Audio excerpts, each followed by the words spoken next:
Comme nous l'évoquions dans notre épisode consacré à la rationalité des pauvres, il y a aussi le poids de la honte, le stigmate que doivent supporter les personnes pauvres dans chacune de leurs interactions, et jusque dans leur amour-propre. Ce stigmate, il a une histoire, et on peut la faire démarrer au Moyen-Âge.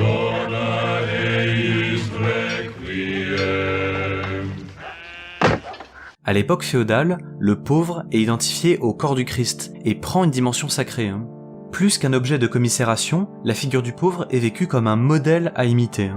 Mais au XIVe siècle, les crises économiques et sanitaires conduisent à l'augmentation du nombre de pauvres. Et émerge alors la figure du vagabond, un être qui concentre crainte et reproches, rejeté des villes où les pauvres sont jugés trop nombreux.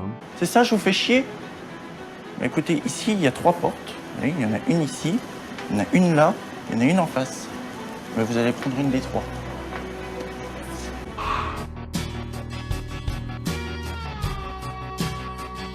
Les pauvres deviennent suspects, ils sont moqués, rejetés, violentés.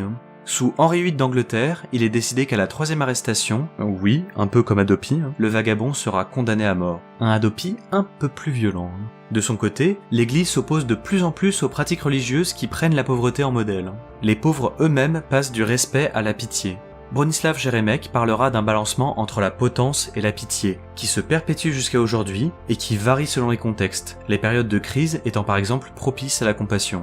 En fait, ce poids de la honte, on peut difficilement le mettre en chiffres. Toute réalité sociale n'est pas quantifiable comme le serait le revenu d'un foyer. Cela ne veut pas dire qu'il n'est pas possible de l'étudier et d'aborder cette question avec rigueur. Mais il faut avoir de l'humilité face à ces vécus multiples et complexes.